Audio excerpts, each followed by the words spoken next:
Hey, what up, Kevin? Uh-oh. Hang on a sec here. I think I got my audio all mixed up again. Let me fix it. All right. Talk again for me, Kevin. Boo. Hold on. One more time. What it do? Okay. Audio successful. Here, let's. Success. What up? What up? Can you hear us? What it do? Yes. Can you see us? Yes. Gotcha. What's good? What's happening? What's up, man? You got two mics? Two mics. Two mics. Can you hear Bryson? Okay. Yeah. Yeah. Say something for us. Check.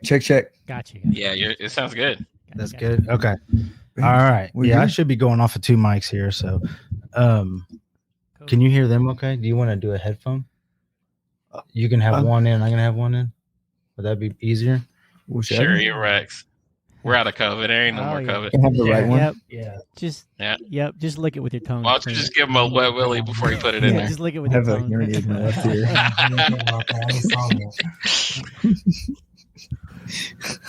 To the alien, man. You guys missed all that. I didn't hear what y'all just said. All right, we tripping. Let's go. All right, hold on. I'm gonna hide y'all from. I got Crocs on, for the love of God. Oh man. My life man. can't be any better. Are we recording? Audio. Man, so There's that. let me tell you something about some Crocs, man. It took me a lot of time to get into some Crocs. I'd rather wear Crocs than dad shoes, though. Hey, we can talk about Crocs. That's a great topic. Let me get the stream going here. This is recording an audio right now. Let's see, it's episode 160. Look at us. All right, we're gonna go live. I'm gonna hide y'all from the stream, play the intro, and then we'll go.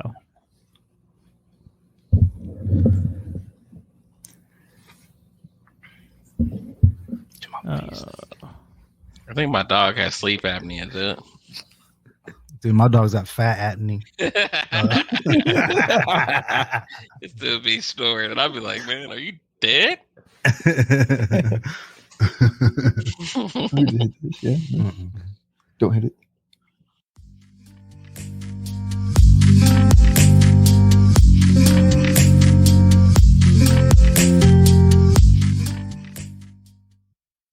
Grab my whiskey. I'm trying to get drunk. We don't care what R. Kelly did.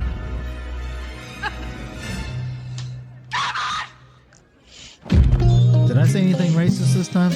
You better get out of here, honky. And now for something completely different.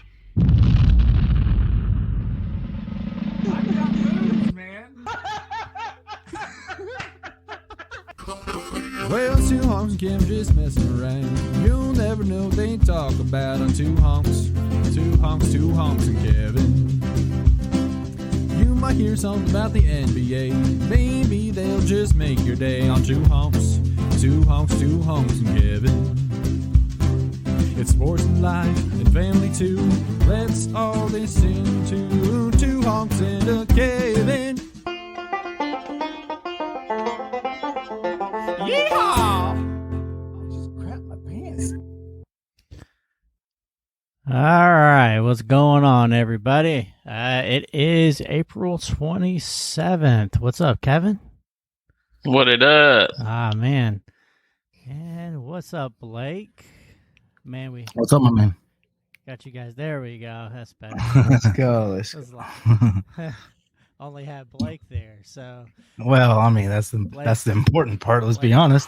Blake brought a friend. So we'll I'll avoid any casting couch jokes for now. Dang, I didn't think about that one. He's already got jokes. He's at his arsenal. Man, I'm just kidding. What's going on, guys? Not much, man. Yeah, I got my buddy Bryson Davis here with us. He is in town.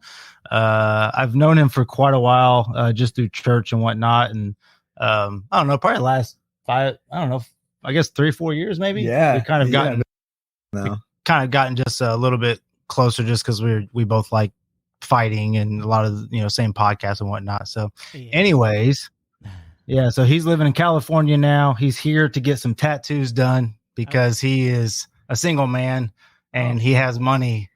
Yeah, to do those type of things, I guess. We don't even entertain the thoughts of flying somewhere to get some tattoos done. You know what I'm saying? What's up, Bryson? What's up? Happy to be on with you guys.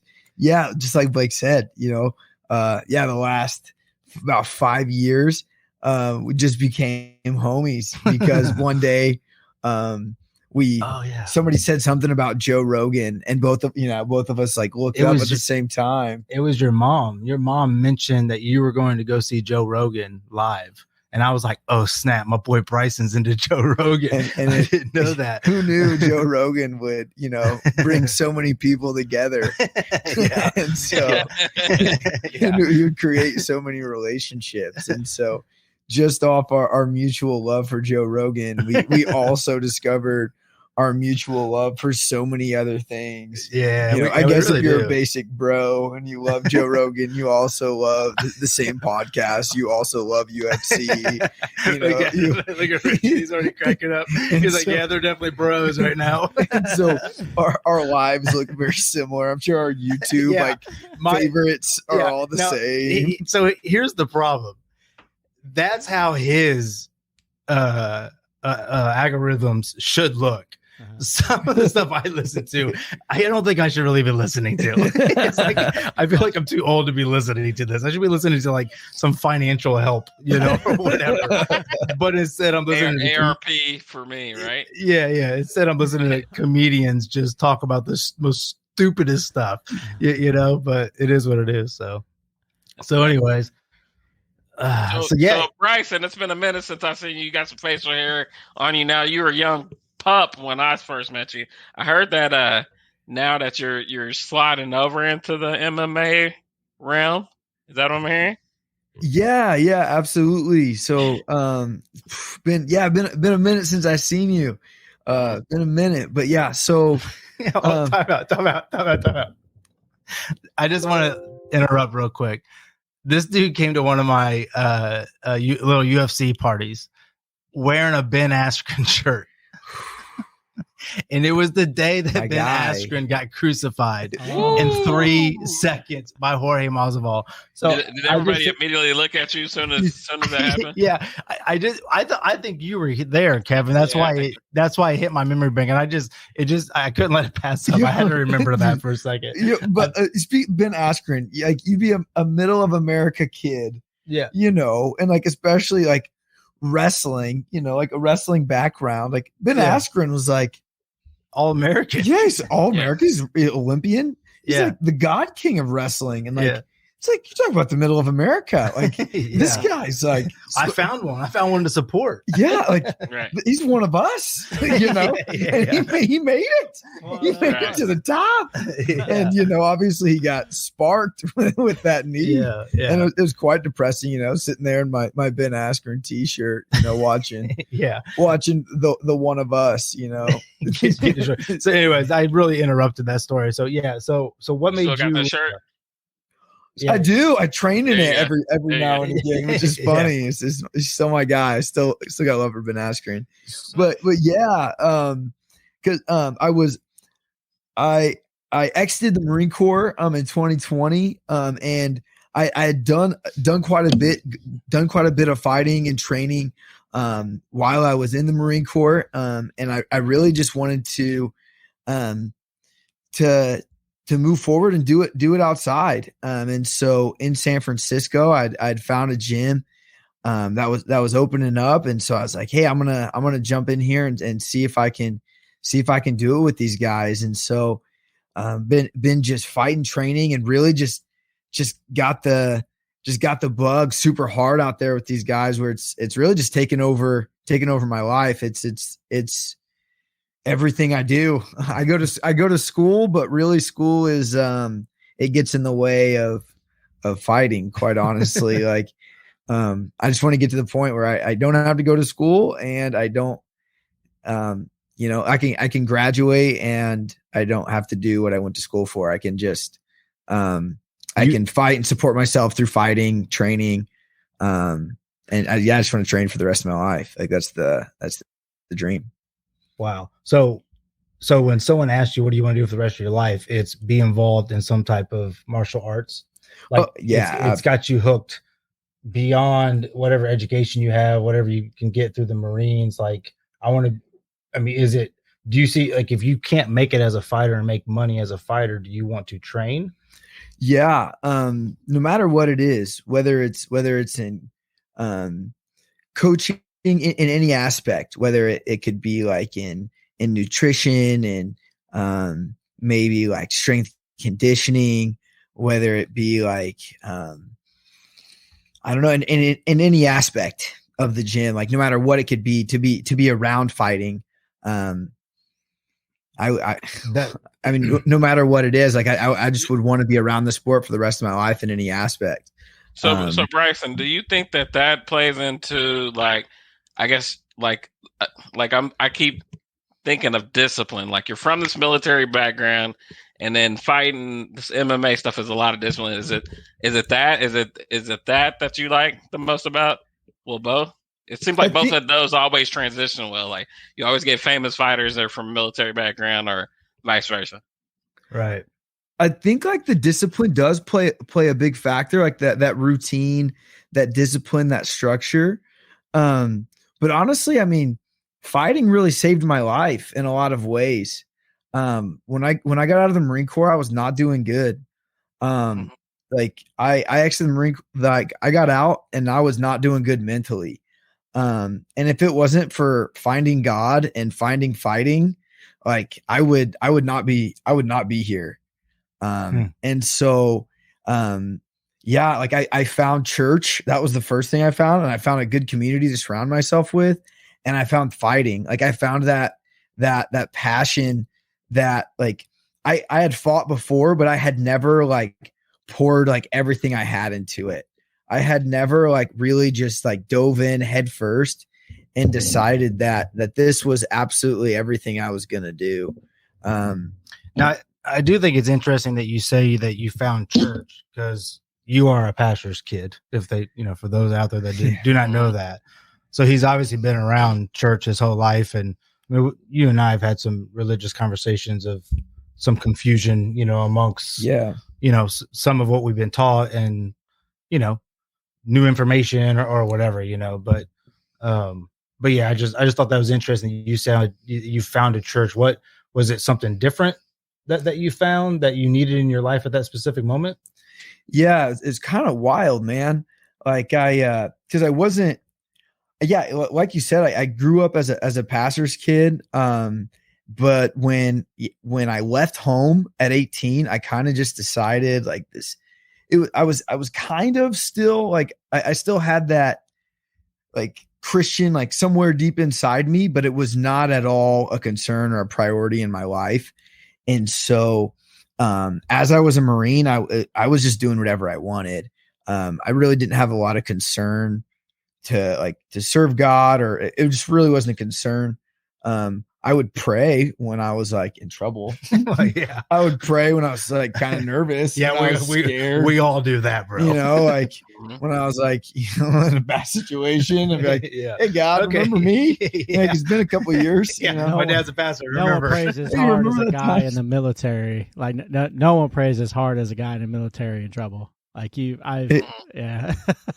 Yeah, exactly. Yeah, everyone's a believer then, right? Yeah, no such thing as an atheist when bullets are flying.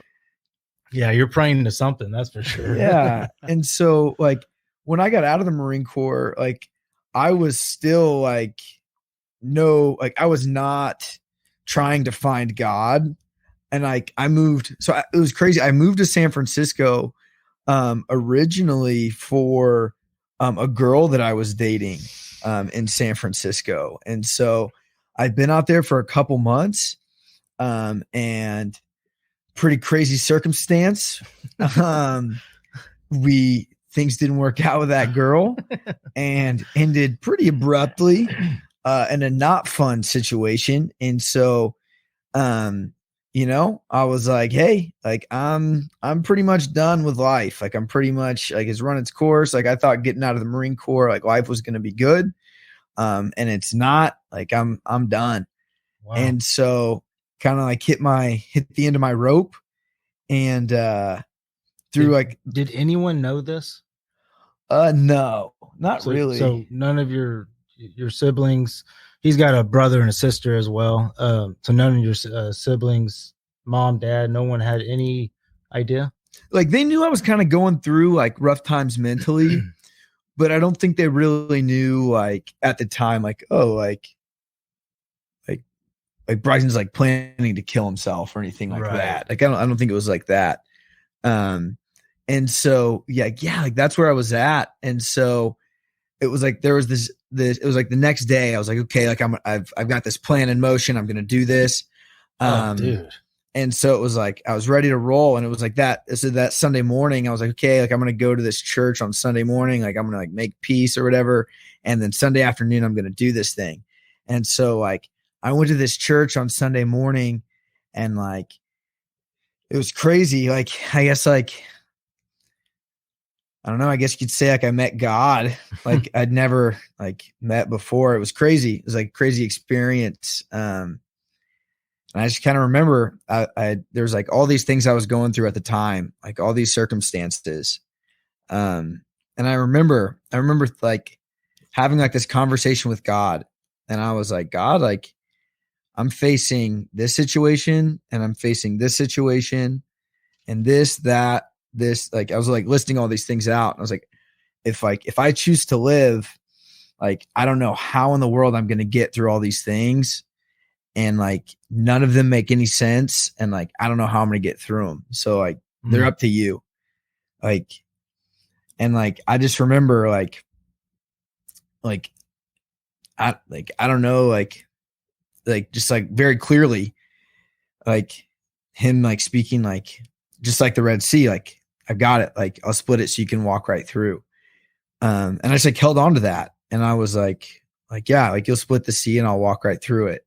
And I was, and I just decided that day, I was like, okay, like I'm like, if I choose to live, like this is on you, but like, you better handle this stuff. You better help me through this dark time. Yeah. Because you were depressed. Oh obviously. Yeah, like I was like real bad depression and like just dealing with all sorts of mental illness, from some stuff in the Marine Corps and yeah, but it was like it was crazy because I was dealing with some legal stuff. I was dealing with some different charges and some different things that like that were really just not like. It was just a lot for a young kid. Yeah, a young man. That stuff I was up against that wasn't fair, and it was tough. And I didn't think I was going to be able to come out of it at least unscathed. It was like impossible to come out of it unscathed. And so, but yeah, over the next couple months, I literally just watched like thing after thing melt. I watched one thing after another just fall off, like for unbelievable circumstances. Yeah. And so, yeah, after that, I was like, okay, God, like, I guess I'm here. Like, okay, you got me. And now I want to go punch people in the face. I want to go punch people in the face. So I'm going to be calling out to you a whole lot more. Yeah. And so, but it was crazy because at that same time, like I found 10th Planet. Are you guys familiar with 10th Planet? I'm just guessing it's a gym, right? Yeah. Yeah. Okay. Yeah. So 10th Planet Jiu-Jitsu is the fight team that I'm with. That's Eddie Bravo's team. Yeah. So Eddie Bravo is the head coach at headquarters in Los Angeles. I'm at the Daly City 10th Planet in the Bay. And so that's where I train at. And so I found them right after that happened. So that was literally just a few weeks after that happened. And so it was like, hey, like I'm going to pour everything I have into this sport. Like I'm going to just like, I don't know like what my purpose on this earth is, but I'm going to pour everything I have into this. Like, we're just going to do this. And so I've found like some of my very best friends in the entire world in that gym. And I found so much purpose there and so much life there. And, there's nothing in the world like, like training really hard and like just, beating each other up and like, it's all love, so like, just, training super hard, bleeding all over each other, having a great time. And it's just all love, it's no problem with it. How long have you been training? So at that 10th Planet, it's been about a year and a half. How long do you train until you actually start to like fight? Like what's the trend? Like, I'm sure you're doing sparring, but what's the transition from when you start to train to when like you actually enter like a fight? So it just depends. So like I had previous fights. Are these amateur fights or pro fights? That's correct. Okay, cool. And so like I had previous fights from previous gyms from that I'd done while I had served. So when I had gotten there, it was pretty quick. I would say most people usually train for maybe a year to 2 years before they'll take a fight. That's usually pretty typical. But it's just kind of like dependent on the person though. Okay, that makes sense. How long were you in the Marines? 7 years. I did 7 years as a Marine. All right. What was your MO? I was a radio operator. Sweet. All right. Yeah. So so you were 7 years. What were your 7 years served? I would imagine 2000s. 2013 to 2020. Oh, okay. So you just got out like 2 years ago. Yep. Yeah.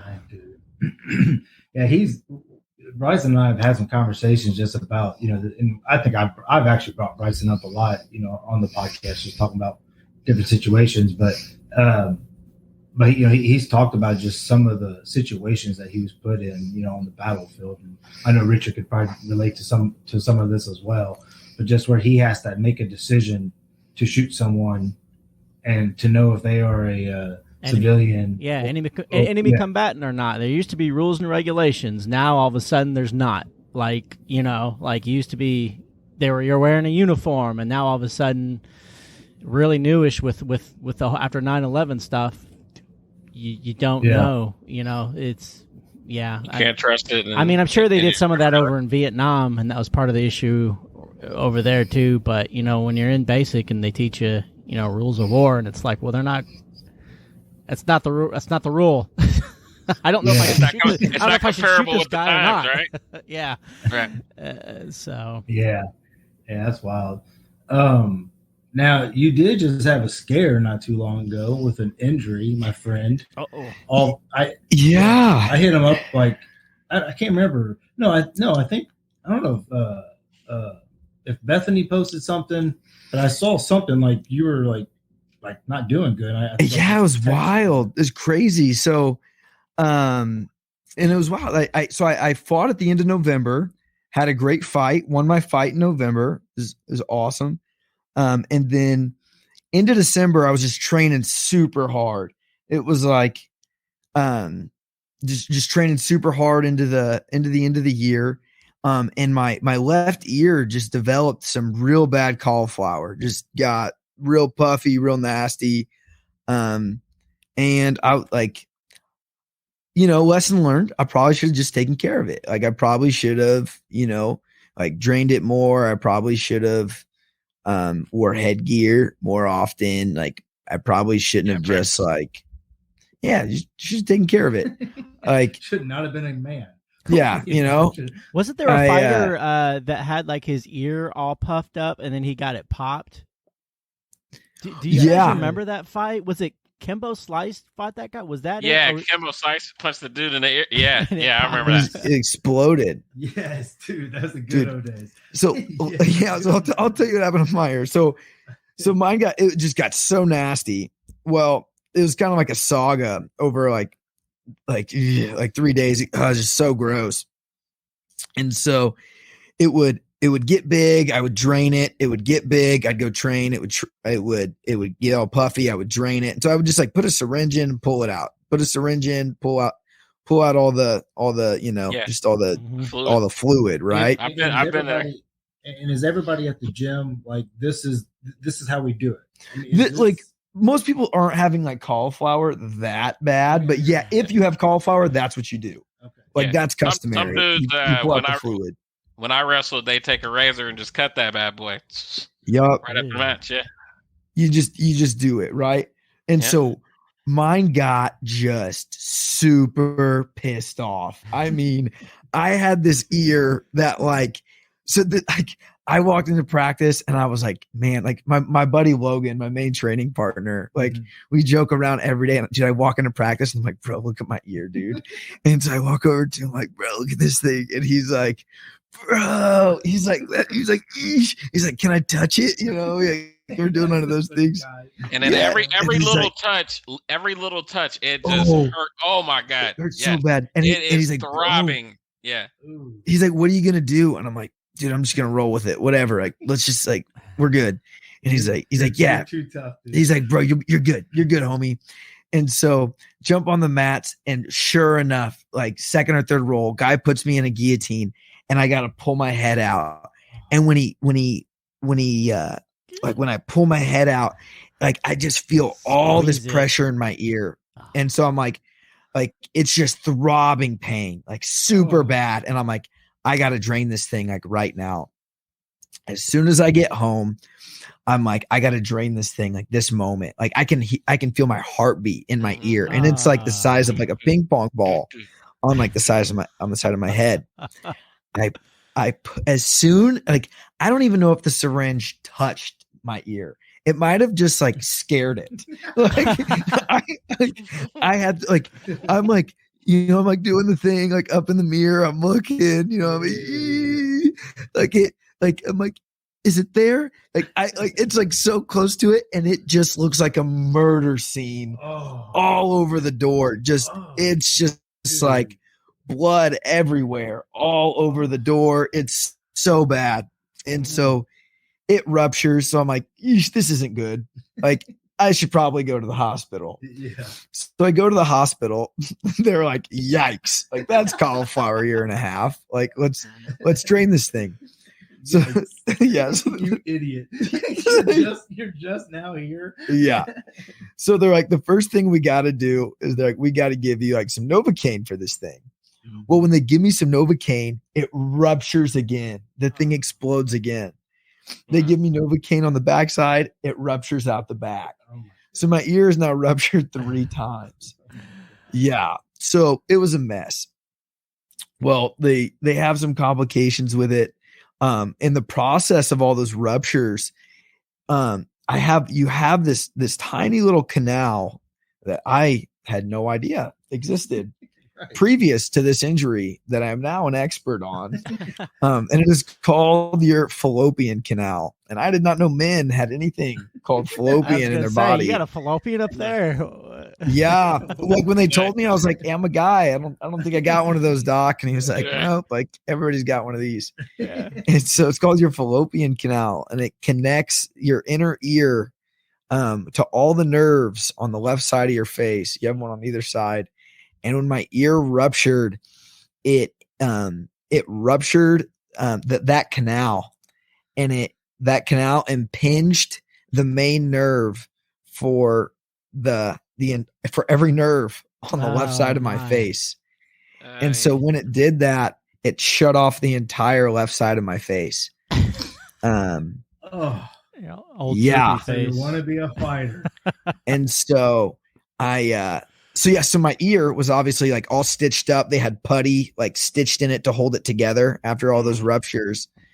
And then like, as they're doing that, my face is it's not working. It's like, it's like not working. I'm like, it's like drooping, like kind of looking like I had a stroke, like similar to that.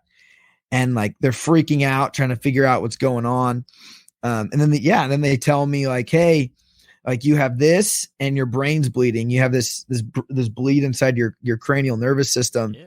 And like, we don't know how bad it is right now, but like it could be your face could be stuck like this forever, and like the bleeding could have permanent damage, and like the recovery time is like 8 months to forever.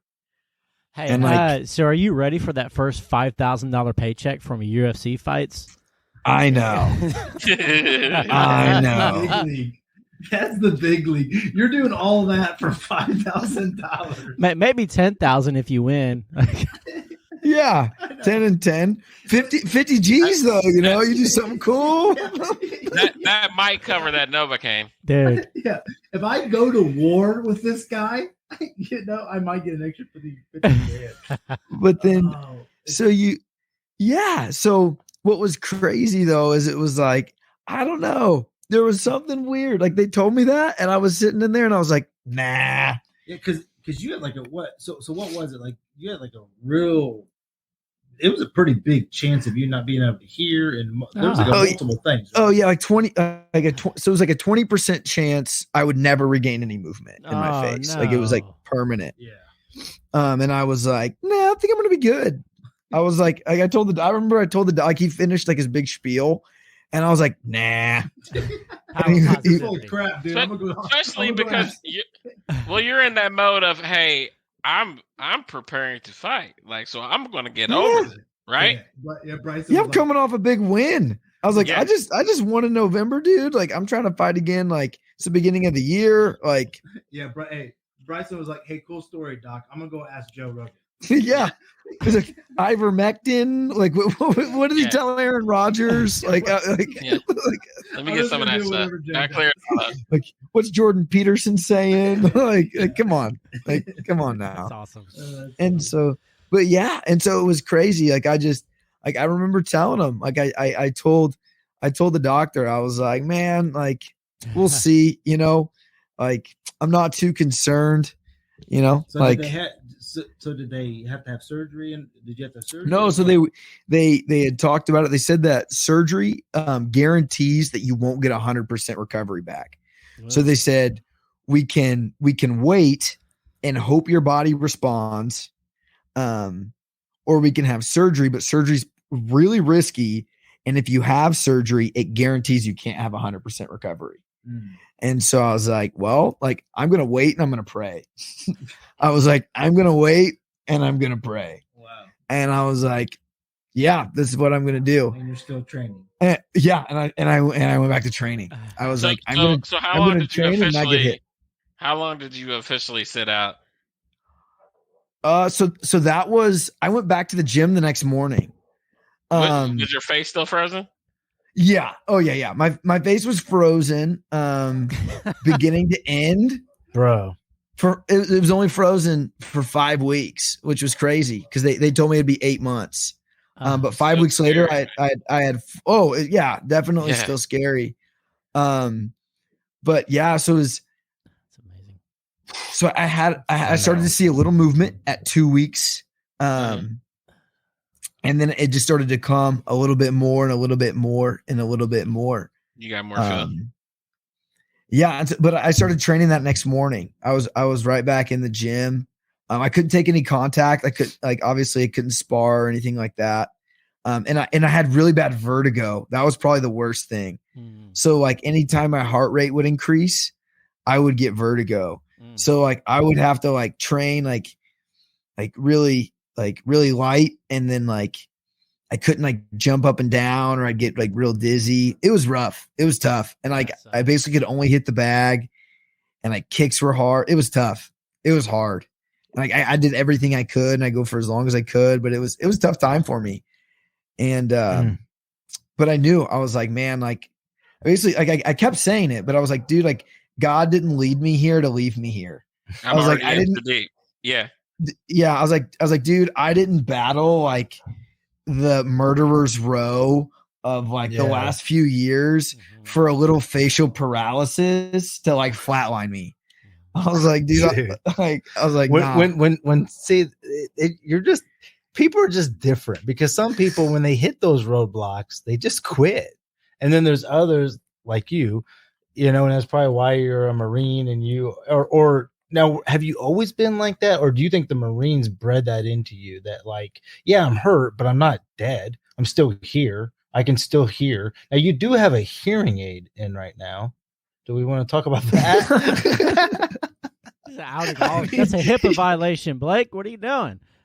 What'd you say? That's a HIPAA violation. What are you? It's HIPAA. What are you doing? Can't you see it's clear? It's supposed to be inconspicuous. All of it's I know. Yeah, no one can see it. Hey, how about those? How about those dentures? You wanna pop those out for us too? Show. Right. I mean, like I hadn't said anything about it yet, but I'm like, dude, you're like 10 years younger than me. Like, why do you have a hearing aid? But then again, you've been through war and stuff. You know, I've been laying on this cushy couch watching basketball, drinking beer. You know. Yeah, it's crazy. This ear, I have like some wasting of my inner ear just from damage, from time in the military, and then it's the same ear that blew up. So it's awesome, you know, just that same side, dude, just wants to explode. And so, yeah, I have to wear a hearing aid for. Yeah, that lefty just loves to take all the damage. Yeah, so I could wear a hearing aid for a couple years to hopefully reverse the ill effects. Dude, I can't wait till you cash that first check for $5,000. Dude, it's gonna be. I'm like, that's my boy. Bryson made it. He's got $5,000. He can make a down payment on his hospital bills on my double wide. That's so funny. Target on the beach. Yeah, we were talking about that last week on the podcast. How, you know, the beauty of the simplicity of just, you know, living on the beach. You know, just not having a whole lot of. So what are you? So where are you living right now? Then I'm in San Francisco, and I'm like right outside Golden Gate Park, so I can see Golden Gate Bridge from like my front door. And then I'm like a couple miles from the beach. Really? So what are you in? It's like an apartment or what? I have a house with a couple other guys. So okay. Like a couple roommates. Are they guys that you train with? They're guys that I go to church with. Okay. Yeah, cool. yeah. Well, that's fun. So take us back to your first fight. Okay. Because I can only that I've done with my first one that like I ever did, or my first one with 10th Planet. Because so that's a difference. What's the difference between them? I mean, you can start with both, right? So let's do both. Yes. Yeah, let's kind of go back and go. My first one was it was just like a gym, just like because like my first one that I did with 10th Planet was like I would consider that one like my first like kind of like actual fight with. Because it was that the one when your parents were there? Yeah, so that was the U.S. Muay Thai Open. Because dude, that was such like a production. It was, and your weight cut. Yeah, dude. Take us down. That path. So that one was cool. It was such a cool opportunity that I did. And so that was in Phoenix, and that was fun, dude. That was awesome. So. I started training and with 10th Planet in February. So it would have been February of 2021. So it started really, really going hard. And so things really started to open up over there, after COVID. Like they opened up way later, obviously, on the West Coast. Mm-hmm. And so started really training, really getting into it.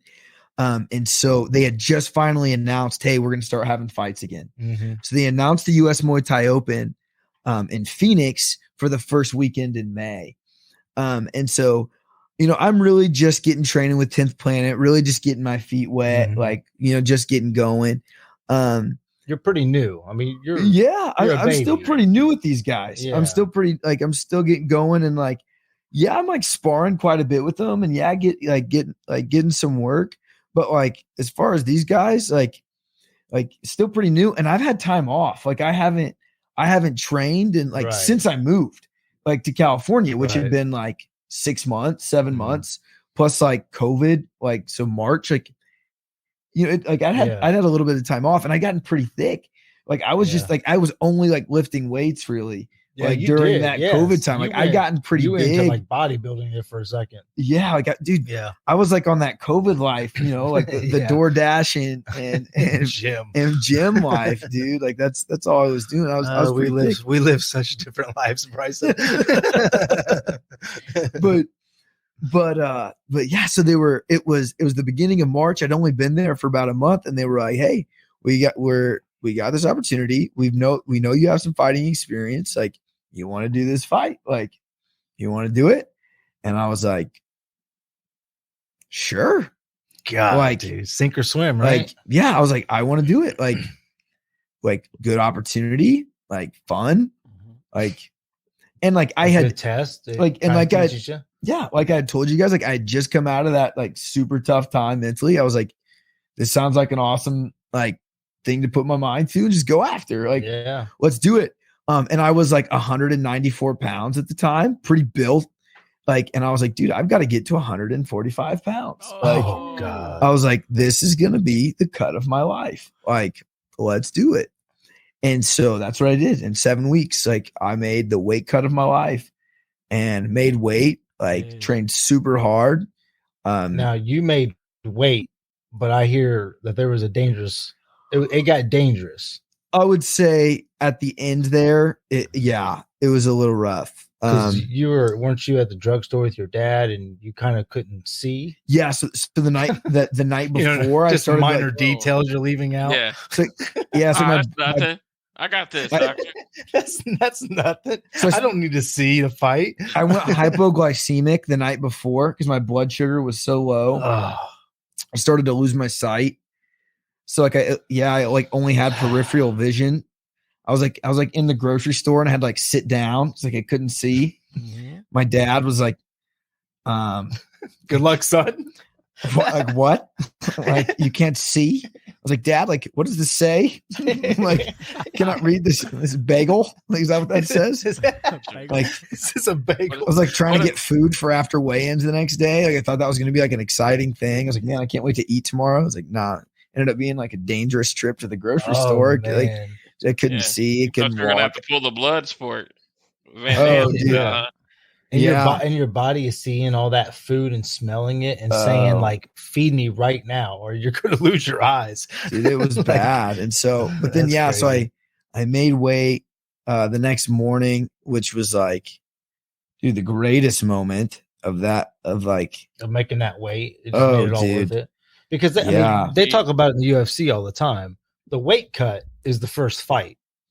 Yeah. For a lot of fighters, which it's mental. It's all mental. Yeah. I would say though, like since like my weight cuts have been a lot more manageable because I haven't gotten up that high. You were 194 pounds. I was 194 pounds. I stay a lot lower, and I've fought lower. Same weight class though, right? Yeah. What's the weight class? 145 is usually where I'm at. And so, but like right now, like even today, I bet I'm like, and I'm like, I would consider myself like heavy today. And I bet I bet I would weigh like 156 today, 157. And like, so you're dropping 10 pounds roughly when it's time to go. Body gets you. Yeah. And I much prefer this. Like, I feel way better cutting this way than that massive weight cut. Yeah. You can't do that. Like, there's something to be said for the huge weight cut, like the advantage. But at the same time, like, I think like the advantage isn't feeling good. Yeah. Like the advantage isn't like, yeah, most fighters are like, what, I want to pack on this muscle and then just cut. But I always look at it like you're cutting muscle anyway. Well, so like you might as well just be, low. Well, a lot of fighters want to be the bigger fighter. Yeah. Right. So if they can cut that crazy amount of weight and fight at 135 when you walk around at 160, then you're the bigger guy in the cage. So, which, that's been a big discussion, even in the UFC, that there needs to be more weight classes so people aren't cutting so much weight because it is so dangerous. Like you're literally, it's so stupid. Like when you think of it, like you're a gladiator, man, like you're a fighter. And then the day before you go in the cage to face another man, you're literally depleting your body of all nutrients, of everything that your body needs in this moment of your life so badly. You're just dumping it.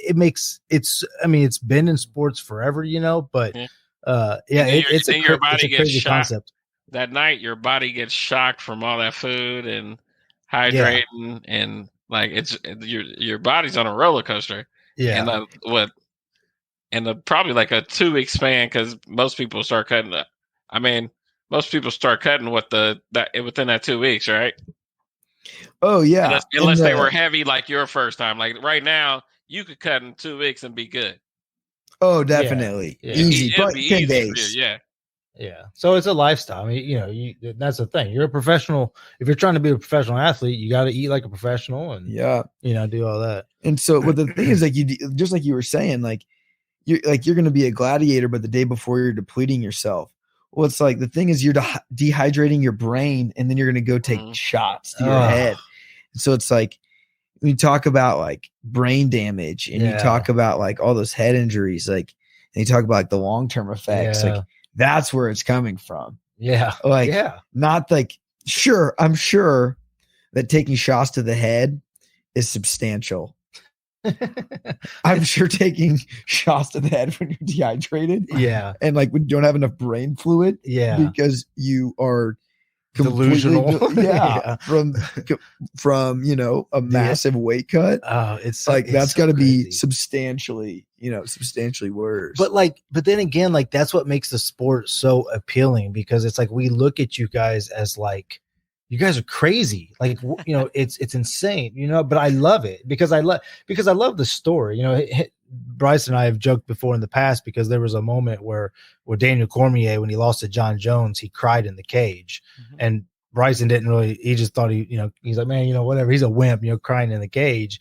And I was like, dude, I liked it because it showed how much passion he had and how badly he wanted to win. He wanted to beat that dude so bad that and now that Bryson's fighting, I feel like his opinions kind of changed, where it's like, dude, I get it, man. You're in the gym, you're training, you have an opponent, you're studying him, you're starving yourself. You're starving yourself. You're bleeding. Yeah. You're sore. You're hurt. Fight this motherfucker. What you say? I cry before the fight. I mean, Donald Cerrone, he's famous for saying that, how he just wants to throw up in the back and he does not want to walk down that aisle to fight. Yeah. Take me to that, man. Take me to that, because he also just got back from Thailand, which we could talk about that too. He went there to train. So he's really, I think you made a comment to me the other day. It's like, all these embeddeds and all of these UFC promotions that I've watched, I'm now kind of doing it. Like I'm seeing the gyms. I'm training with some of the greatest kickboxers or Muay Thai fighters in the world. So that was kind of long winded, but you get what I'm saying. Go somewhere with that. Yeah, I think one of the the craziest things that training and fighting has really brought me to the realization is that these fighters who are at the highest level are not really they're just people. They're not this crazy, out of this world. They're just people. They're not Conor. They're not John Jones. They're down to earth guys. I get what you're saying. 100%. They use the same boxing timer app on their phone to time their rounds that I do. In Thailand. Yeah, it's just all the same. Yeah, it's all the same. They use the same stuff. They it's all the same. We're using the same stuff. We do the same stuff. It's all the same. And so the processes of checking in, and you're in the hotel and you do all the things. It's the same thing. It's when you watch the embeddeds and then you go do a fight, it's oh, this is the exact same thing that I do. This is, you realize that even at the top, it's the exact same thing. And so it's kind of crazy. They're just really, really, really good at the sport. But the process of it is no different. The like you just realize that you just have to prove yourself. You just have to take a fight, win, take another fight, win, take another fight, win, get $100, get $500, get $1,500. You know, maybe get a couple sponsors. It's that grind. It's just so normal. It's just a grind. And so, yeah, going to Thailand was an incredible experience, you know, getting to train at Fairtex. You know, and it was incredible getting to see, you know, where some of like the one championship fighters are training. I got to meet like Rod Tang, who just fought Demetrius Johnson, Mighty Mouse over there. Yeah. And that mixed rules fight, like that was incredible. And like Y2K Fairtex, like I was like training with him. He was like holding pads for me. And like I thought about like this is incredible. Like how many UFC fighters are like holding pads for each other? Yeah. Like I thought like, dude, like you think like Conor McGregor is like holding pads over in the gym? I was like, no, of course not. No, he's like, hey, someone hold my pads. Yeah. Like, exactly. But like all these Thai fighters are over there, you know, just like holding pads for each other, training each other and doing the thing. Met Stamp Fairtex, you know, and so most of the audience and even these guys may not, and I'm not 100% sure who that is, who you just mentioned. And so who are these people in the sport? Yeah. So these fighters are all, so Muay Thai, is massive in Thailand and really just throughout Asia. And so one championship is really, I mean, in the United States, I would say it's the 2 just below UFC. But in Asia, it's beyond the UFC. And I would say that's why a lot of UFC fighters have gone there, because the paydays are better than like Demetrius Johnson. That's why he went to one championship. When he got traded. He's like my weight class over here. And and so one championship in Asia is just massive. It's huge. And I really think because they just signed a deal with Amazon Prime to play in the United States. Yeah, that's the problem with it. It's kind of hard to watch. Once they start playing more in the United States, I think it's going to catch fire, because what I got a chance to do over there, which is sick, is I got to see like one of the promotions that Fairtex is putting together. And so what they're doing is they're creating Muay Thai with 4-ounce gloves. And so all Muay Thai is basically the stand-up of MMA. So it's punches, elbows, knees, kicks, clinch. But once it goes to the ground, they stand them up. Right. Well, like the average American casual consumer of MMA boos when it goes to the ground. Yeah, that's true. All they want to see is guys bang. It's like kickboxing, right? Right, yes. With like brutal knees and elbows. Yeah. And they like that's what they specialize in. And they don't really move their heads. It's so stupid. They just stand there and like it's just a savage sport. Chuck Liddell style. You give a lick, take a lick. But they're like, they're the best strikers in the world. Yeah. Like it is the most technical, most savage striking in the world. So it was incredible to go over there, learn from these guys, train with these guys, get this work. And so what they're creating in Asia and one championship is the 4-ounce glove Muay Thai.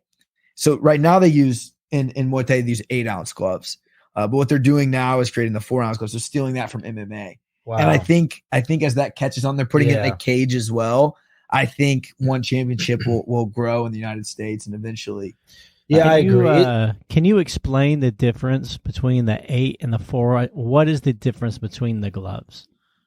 Yeah, so the 8-ounce gloves is a boxing glove, just a really small like hybrid boxing glove where you can move the wrist, but your hand is completely enclosed. Okay. So you can't grapple with it. You can only punch.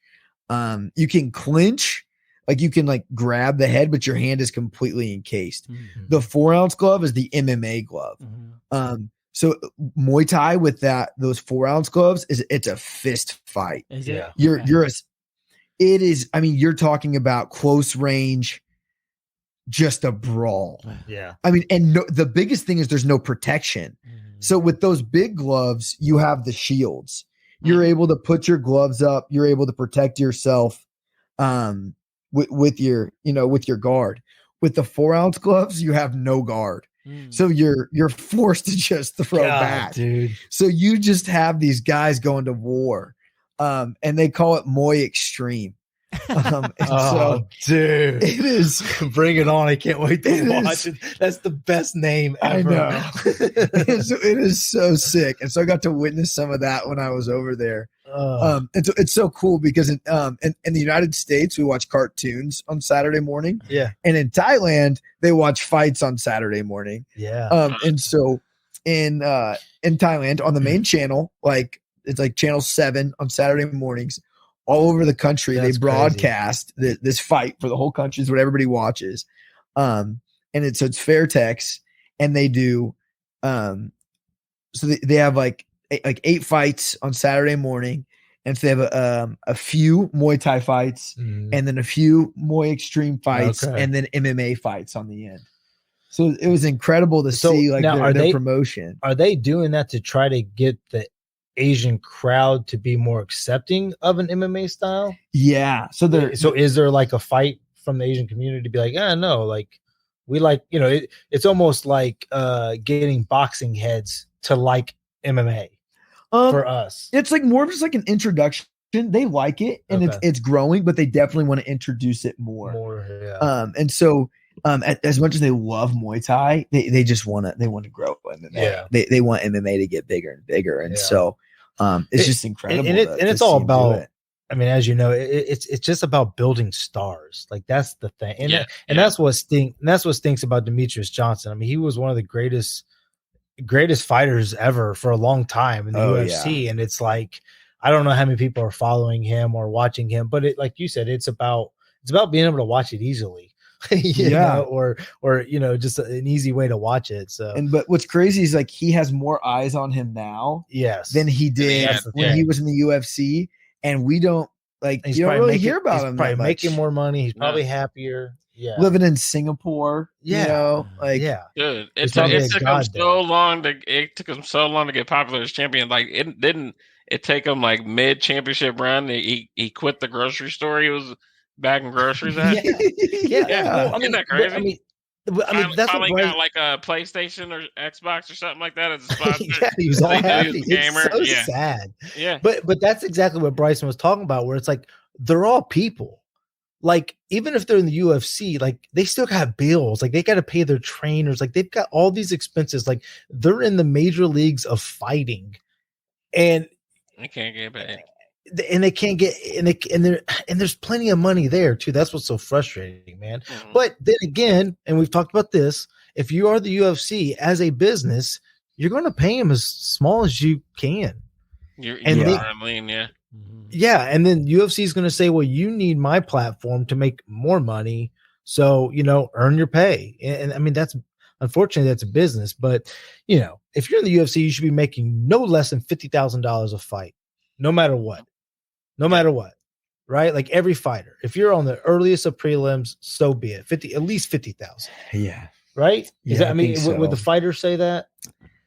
I mean, I think so. I think, or does it need to be more because of everything that goes into it? I don't know. I mean, you see, Jake Paul, bringing all this, all this attention. Like, you gotta wonder, I think they gotta. I mean, are they ever going to bring a fighter union into it?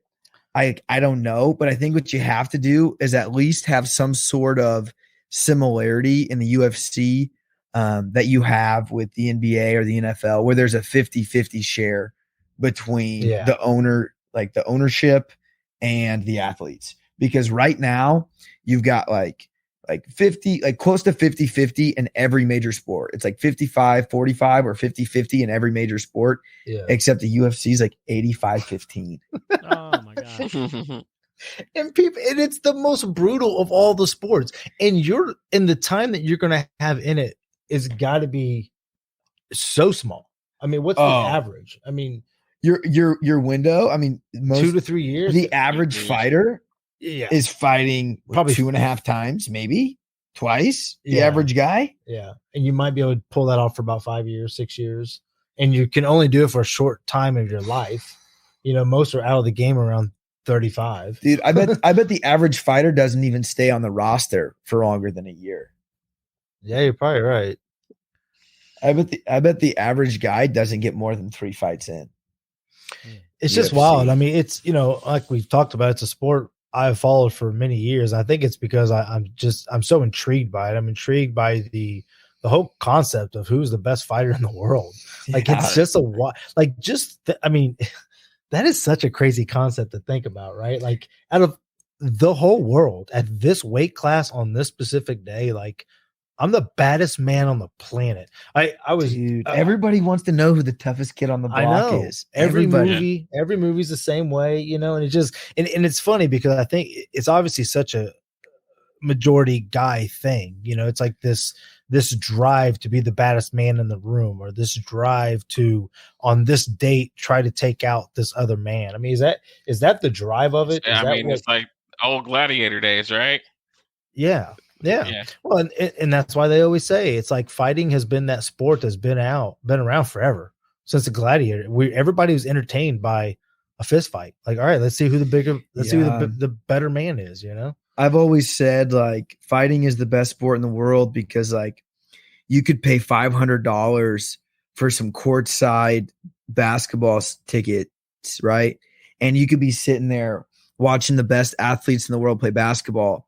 But if 2 freaking dudes who work 9 to 5s get in a fight behind you, dude, you're going to take your eyes off the court and turn around and watch those guys fight. Every time.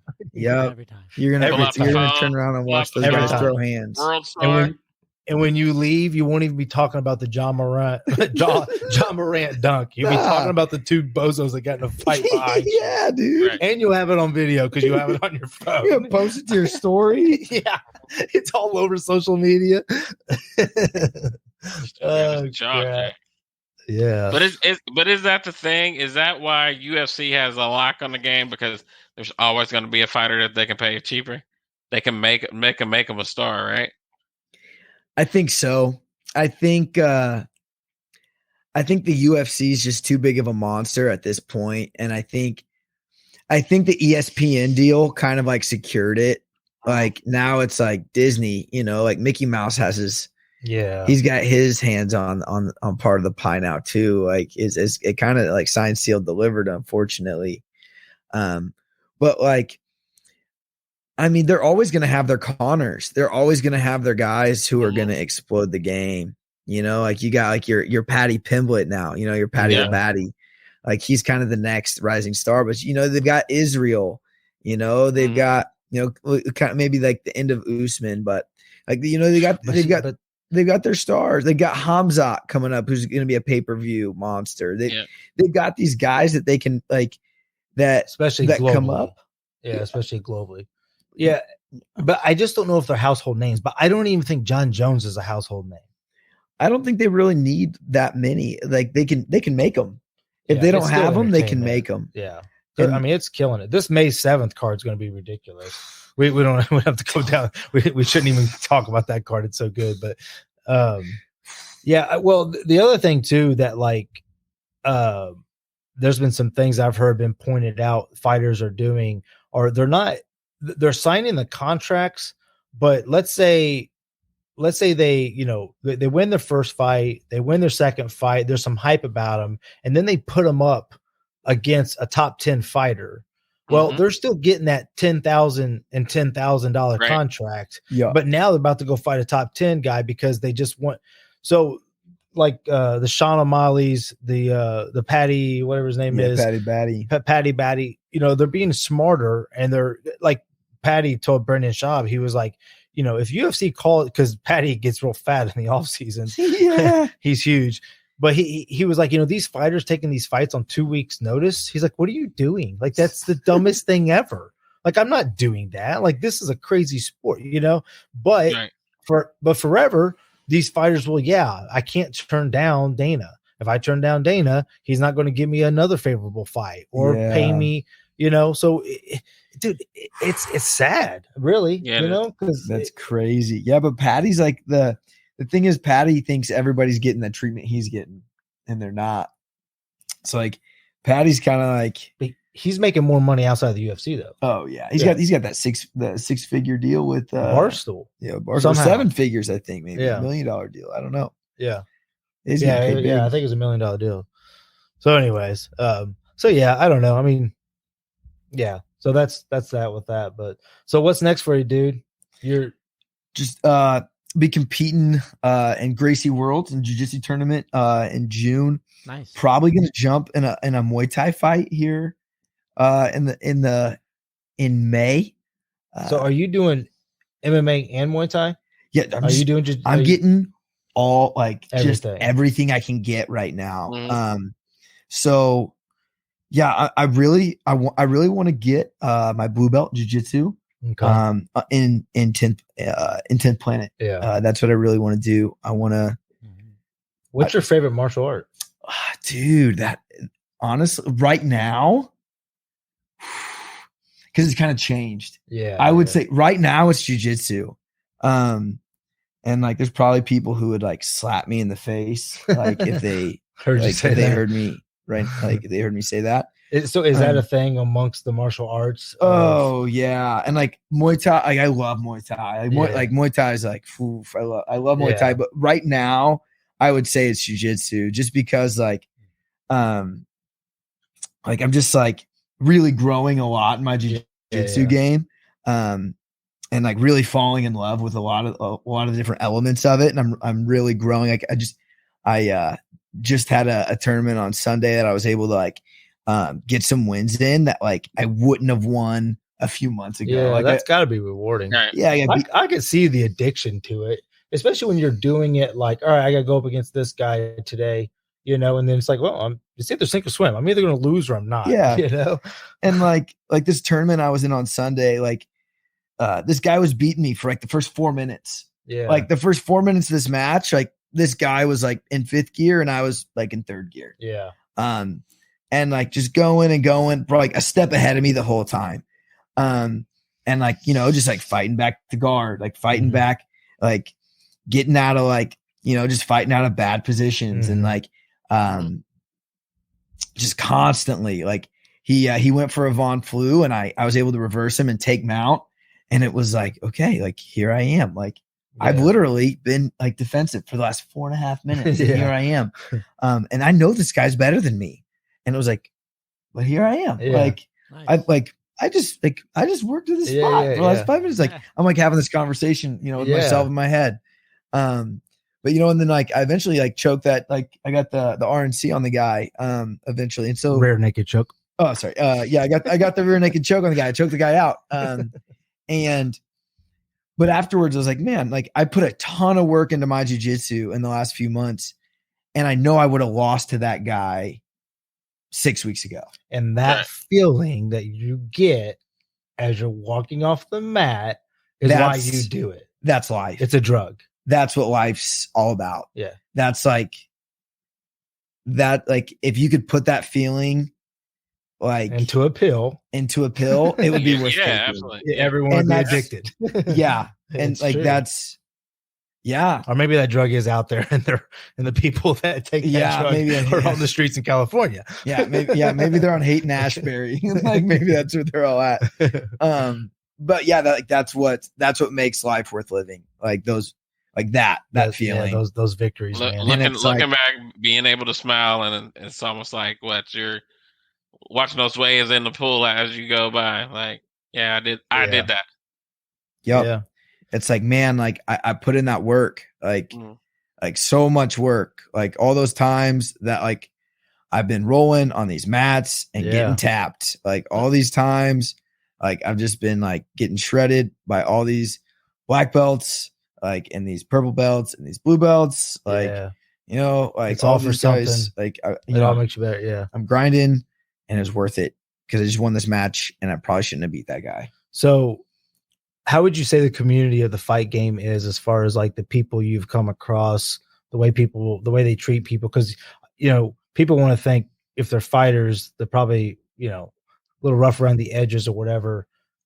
Is it like that? Or is it, or does fighting humble you so much? I would say it just depends on the team. Every team you go to is going to be a little different.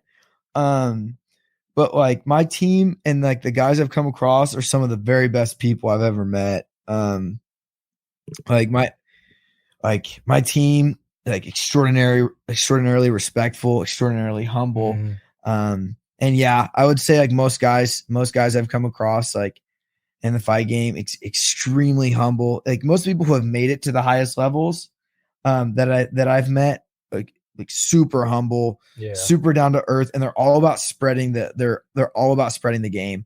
They're all about spreading their knowledge. They're all about like once they see like, okay, like you're about this, like you want to work, like you're here to work, like you're all about this, and you just want to grind, you just want to get better, and that's the only reason you're here. Like, okay, I'm here to spread what I got for you. Yeah. And there's not much pride. There's not much like as far as like arrogance, like in teaching or in spreading the game. It's just pretty awesome. It's awesome to experience that. That's cool because it's such an individual sport. Yeah, it is, which is crazy. But like which is crazy. Like my main sparring partner, Logan, he's a 35er and I'm a 45er. Yeah. And it's cool because our games are so different. Like his jiu-jitsu is just crazy. He has this whack jiu-jitsu style where he's invented his own chokes, which is like which is amazing. Yeah. Like it's absolutely crazy. Like he's done chokes in competitions that have never been done before. Wow. That like he's his nickname is Sweet Tea, and he did one in a competition and like on a pay-per-view. And the commentator was like, what was that? Oh, wow. And they were like, I don't know. Like, I guess we're going to call that like the Sweet Tea choke. Ooh, that's nasty. Like it went viral on Instagram and they're like, it's the Sweet Tea choke. Oh, like, that's what's up. It's this crazy thing. Like I'll show it to you. Yeah, like, out of this wild choke he did. That's cool, man. But that's got to be like every fighter's dream to get a move named after you. Dude, I know. he's 19 and he has a choke named after him. Yeah. Like, dude, you're crazy. Yeah. But he has this whack jiu-jitsu style and this really funky, like almost Sean O'Malley striking style. Yeah. Where I'm more of like, a basic wrestler with strong hands. And I've added a lot of kickboxing now and some jiu-jitsu. But it's cool because we have very, different styles but it's cool though, because we beat each other up every day. Yeah. Like we get like last week we had like 3 days in a row where we MMA sparred for an hour, God, like where we're just busting each other up. Like, and how many times are you getting clipped when this happens? I need to know. We always laugh about it. You know how your head's going to be in the next 10 years. Right. We always laugh about it because we're like, oh, we're going to go white to the head. But it's like probably not a good thing to joke about. It's impossible, right? It's impossible to go. I mean, once he hits you a little bit harder than you wanted to be, we'll be like, we'll be like, okay, like touch, like we'll be like touching the head and then like harder in the scrambles. But then, as we warm up, as the rounds progress, like, and like when you're going like for an hour, it's 3-minute rounds. And then you're going like, I'm not great at math, a lot of 3-minute rounds in an hour. Yeah, I get hit in the head. So I don't know how many rounds. It's a bunch of rounds, as it gets to the later of the bunch. I can't see the number anyway. You start throwing harder and harder, as you get more and more warm, you start moving quicker and quicker. But it's all love. Like we'll have hard rounds, like where we're throwing each other big hard exchanges. It's just the sport. It's like going one-on-one against somebody every day to get better. I wouldn't want him to go soft. Like I wouldn't want him to like take it easy or like I know that like he's going hard to make me better and I'm going hard to make him better and we're making each other. Is there any though, like when you see, you slip a punch and you can jab him straight into the freaking face and crack his nose, do you let up or are you committing to that punch? So there are definitely times that will pull off something. So like we're definitely sparring, we're definitely going, but there are definitely times where we'll pull off stuff. So like we'll train with like elbow pads, and so like we'll throw elbows, but like they're like padded, so we're not cutting each other with them, and like we'll definitely pull off. So there are definitely times when we'll throw, and like if there'll be like a super clean elbow that's open, like we'll start to throw it, and we'll basically like pause it or like pull off. Dude, I had you. Yeah, exactly. Or like a head kick. Like if like one of us was like shooting and like the other's throwing a head kick, we'll like pull it down or like spin over the top, and we'll like, hey, you got me. Like you, like, yeah, dude. Like, yeah, I gotta watch that. You'd have broke my face on that one, dude. Yeah. Like we'll kind of like we'll like touch on it and be like, dude, like, nice. Like thanks for laying up on that. Like, thanks for saving my life. And like sometimes we will catch each other on accident. Like, yeah, it's a scrap. And honestly, like if we catch each other hard, we feel bad, which is so funny. Like we go hard and like we're like clobbering each other. But it's so funny. Like it happened twice this week. Like once I got him and once he got me. Like I front kicked him right in the mouth. This week, and I was just trying to check his guard. Like he had a really tight shell, and I front kicked him. And like, hey, Anderson Silva, relax. I know. I was literally just trying to get him to get his hands off his face. Yeah. I was like, man, now you are sparring with headgear, right? No, not typically. God dang it, Bryson! And like in MMA, typically, can you be a little smarter? Like when you're sparring, with, like, keep coming back. Like right, like when you spar MMA, it's hard with headgear because you're like chokes and stuff. Yeah. Like usually it's like it gets in your way, and then it's like it's worse because you're choking on like. On the strap I can see that doing MMA, but if you're doing Muay Thai, if it's just Muay Thai, okay, there you go. Then that's what I was thinking. But I was just I was checking him. I caught him, and he had super fat lip, blood everywhere. I was like, man, dude. My bad. I'm sorry, dude. And he's like, like it's cool, and it was just an accident. But then we had some MMA sparring. And he caught me with a switch uppercut, dude, that reset my jaw, dude. And then I was like, and it was one of those ones immediately, like same. I was like, and he was like, and I was like, oh man, like that one got me.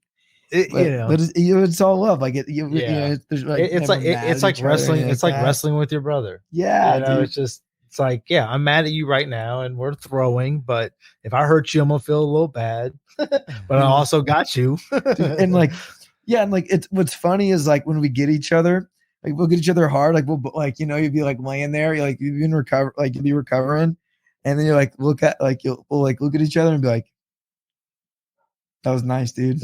Yeah, right. You have to. I mean, that's what's humbling about the sport. It's like, it's the craziest. Like sports, that was a quick switch, bro. We're like, oh, dude, dude, that combo is you've been working on that one, huh? Yeah, it hurts to talk to you right now. Oh, dude, like you got that switch kick comes up quick now, huh? Like you give your props, dude. Man, and like obviously, like, dude, like we're each other's biggest fans. Like, like our teammates, like we're in each other's corners, like at every single event. Like we're blasting each other over each other's social media. Yeah, and like the community that you have too, most definitely just that brotherhood.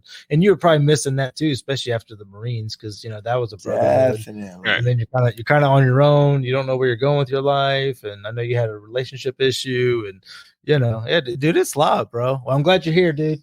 Sure, dude. I'm glad you're here, man. Dude. That would have been a hard news to hear, So, oh man. Well, anything else, dude? I mean, we covered a lot. I don't know if you guys got any more questions. We covered a whole bunch. That was awesome. Yeah, we're